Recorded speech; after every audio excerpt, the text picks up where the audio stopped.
یہ بات ہے ایک ایسی بادشاہی کی جہاں انسان ہی نہیں بلکہ جنات، پرندے اور ہوائیں بھی ایک نبی کے حکم کی تابعدار تھی۔ یہ کوئی عام حکومت نہیں تھی بلکہ زمین پر قدرت کا ایک ایسا شاہکار تھی جس کی مثال نہ پہلے کبھی ملی اور نہ بعد میں۔ یہ سلطنت تھی حضرت سلیمان علیہ السلام کی۔ جب وہ سفر کرتے تو ان کا تخت ہوا میں اڑتا اور ہزاروں پرندے ان کے اوپر سایہ کرتے تاکہ دھوپ کی تپش انہیں چھو بھی نہ سکے۔ جنات ان کے لیے محل بناتے، سمندر کی گہرائیوں سے خزانے نکالتے اور ان کے ایک اشارے پر بڑے بڑے کام انجام دیتے۔ ان کا دربار ایسا تھا کہ بڑے سے بڑا بادشاہ بھی وہاں آ کر کانپنے لگتا۔ ایک دن حضرت سلیمان علیہ السلام نے اپنے پرندوں کی فوج کا جائزہ لیا۔ ان کی نظر ایک خاص پرندے کو ڈھونڈ رہی تھی، ہدہد، لیکن وہ وہاں موجود نہیں تھا۔ انہوں نے سخت لہجے میں کہا، مجھے کیا ہو گیا ہے کہ میں ہدہد کو نہیں دیکھ رہا؟ اگر وہ بنا وجہ غیر حاضر ہے تو میں اسے سخت سزا دوں گا۔ پورا ماحول خاموش ہو گیا۔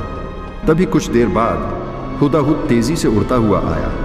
اس نے جھک کر کہا، اے اللہ کے نبی، میں آپ کے پاس ایک ایسی خبر لایا ہوں جو آپ نے نہیں دیکھی۔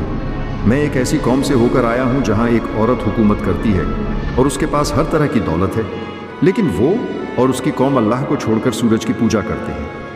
یہ سن کر حضرت سلیمان علیہ السلام نے فرمایا، ہم جلد ہی جان لیں گے کہ تم سچ کہہ رہے ہو یا جھوٹ۔ پھر انہوں نے ایک خط لکھا اور ہدہد کو دے کر کہا، اسے ان کے پاس لے جاؤ اور دیکھو وہ کیا جواب دیتے ہیں۔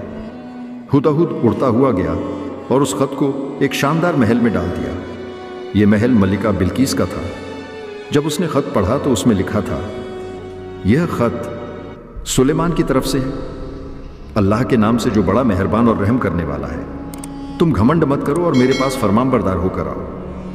پورا دربار حیران رہ گیا۔ بلقیس بہت سمجھدار تھی۔ اس نے اپنے وزیروں سے مشورہ کیا اور کہا، میں بنا سوچے سمجھے کوئی فیصلہ نہیں کروں گی۔ اس نے پہلے ایک بڑا تحفہ بھیجنے کا فیصلہ کیا تاکہ سلیمان کا ارادہ سمجھا جا سکے۔ جب وہ تحفہ حضرت سلیمان علیہ السلام کے پاس پہنچا تو انہوں نے اسے دیکھ کر فرمایا، کیا تم مجھے دولت سے خریدنا چاہتے ہو؟ جو اللہ نے مجھے دیا ہے وہ تم سے کہیں بہتر ہے۔ انہوں نے تحفہ لوٹا دیا اور کہا، اگر وہ نہیں مانی تو میں ایسی فوج لے کر آؤں گا جسے کوئی روک نہیں سکتا۔ اب بلقیس سمجھ گئی کہ یہ کوئی عام بادشاہ نہیں ہے۔ وہ خود ملنے کے لیے نکل پڑی۔ جب اس کی آمد کی خبر حضرت سلیمان علیہ السلام کو ملی تو انہوں نے اپنے دربار میں پوچھا، تم میں سے کون ہے جو اس کا تخت میرے پاس لا سکتا ہے؟ ایک طاقتور جن بولا، میں اسے آپ کے اٹھنے سے پہلے لا سکتا ہوں۔ لیکن ایک نیک بندے نے کہا، میں اسے پلک جھپکنے سے پہلے لے آؤں گا۔ اور سچ میں کچھ ہی پلوں میں بلقیس کا تخت وہاں موجود تھا۔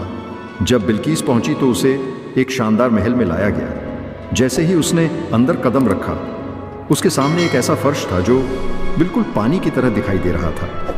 نیچے مچھلیاں تیرتی ہوئی نظر آ رہی تھیں۔ اس نے سوچا کہ اسے پانی میں اترنا ہوگا، اس لیے اس نے اپنا لباس اوپر اٹھایا۔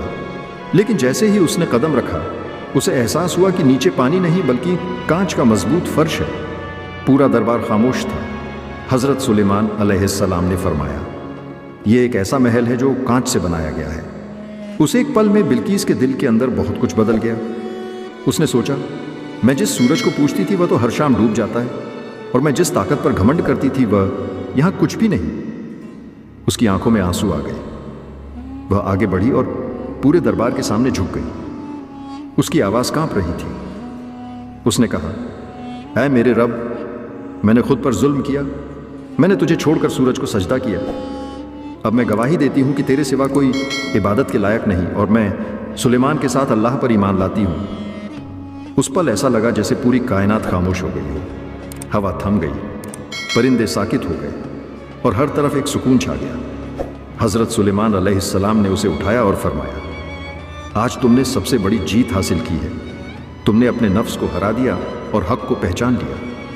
اس دن کے بعد بلقیس صرف ایک رانی نہیں رہی بلکہ ہدایت کی مثال بن گئی۔ اس نے اپنی پوری قوم کو بلایا اور کہا کہ اب ہم صرف ایک اللہ کی عبادت کریں گے۔ دھیرے دھیرے پوری قوم نے بھی سچ کو اپنا لیا۔ کہا جاتا ہے کہ اس دن کے بعد جب بھی سورج اگتا تو بلقیس اسے دیکھ کر سجدہ نہیں کرتی تھی بلکہ مسکرا کر کہتی تھی، تو خود ایک نشانی ہے، اصلی مالک تو وہ ہے جس نے تجھے بنایا۔ تو دوستوں، ایک چھوٹے سے پرندے کی خبر نے ایک پوری سلطنت کو بدل دیا۔